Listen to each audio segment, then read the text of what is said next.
Okay, moving on. When you think of high-tech, you think of smart TVs or smart computers, but not on, say, smart windows. A little company from Tel Aviv wants to change exactly that. No, we're not talking about Microsoft's operating system. Meet Gauzy. They are on their way to revolutionize the way we think of ordinary glass, making the glass work for us. And we're not talking Google Glass. Gauzy used liquid crystals on glass, the same material used in LCD screeners. This opens a whole world of possibility for glasses, like shading glass automatically or only for a small portion of the glass, or even use the glass as a smart screen. Check it.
Okay, Gauzy hopes to take the traditional industry of glass into the 21st century, and for that they received a recent funding round of $4 million.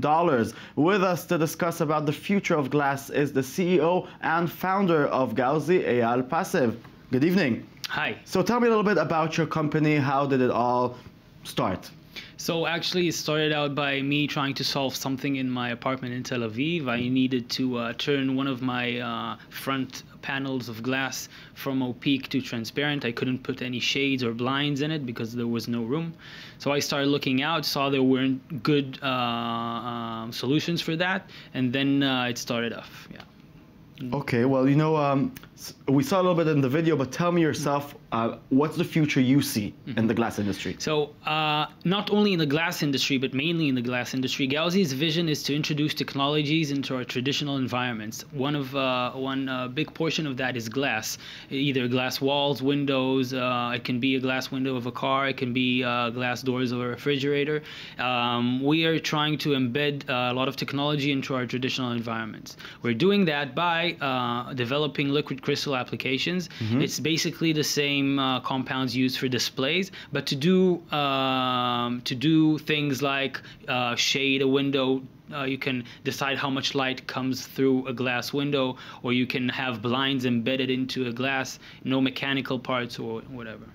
So basically, instead of putting a screen on something, the glass is the screen itself, and you can decide exactly. Well, that's a little bit into the future. Okay. Currently, when we say screen, it's like a few pixels. When I say blinds, for instance, these blinds in the studio here. In the studio here, okay. Yeah. So these strips, we can actually control them, make them transparent, take them up and down.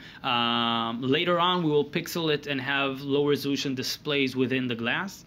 But we can, because it's liquid crystal, we can project on it very high resolution images and then have it transparent, for instance, for shop windows. Okay, so who are your potential customers?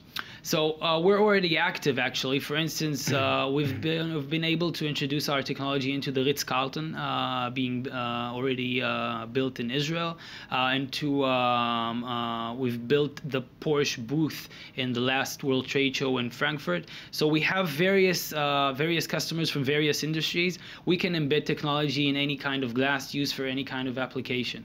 We're actually partnering with the worldwide glass industry. We're selling them the raw material we're developing, the chemistry itself and all the electronic parts, and they're embedding it to make all kinds of applications. Tell me again about the refrigerator example you told me in the Maker So Pool. a big worldwide refrigerator manufacturer came to us actually saying we have a problem we want to solve. 70% of the time people open and close a refrigerator door, or they don't take anything out, or they just open it and just stare at, look what's missing or not. That makes the refrigerator engine work 3 times as hard in order to cool again the refrigerator, wasting a lot of energy. Also introducing a lot of wear out to the rubber that closes the door, hence getting more heat inside. So they asked us to build the refrigerator door out of liquid crystal glass so that anyone can shutter the door without opening it and keeping the refrigerator cool. Hence, so the door can become transparent. Yes, can become transparent. You can see what's inside without opening it, and that can really reduce energy waste. And what you're talking about sounds huge and very global to me. All that in Tel Aviv? Yes. So our business model is very unique. The way we are able to sell in Brazil and Australia and Europe and coming soon in the United States and Japan is that we partner with big glass manufacturers anywhere in the world. We actually certify them how to embed liquid crystal into glass based on their own manufacturing facility, and then they can do projects anywhere. So if we have to introduce it into glass of a refrigerator, we do it with a partner. We basically are involved in developing the liquid crystals and manufacturing them in Israel, which is very unique. This is the only R&D center and manufacturing facility for liquid crystals outside the Far East. Big companies like Samsung and LG, and a small company in Israel called Gauzy. And yeah, this is how we... Sounds amazing, and I really hope to talk a lot more in 2014 about things from Gauzy. Thank you very much. Yeah.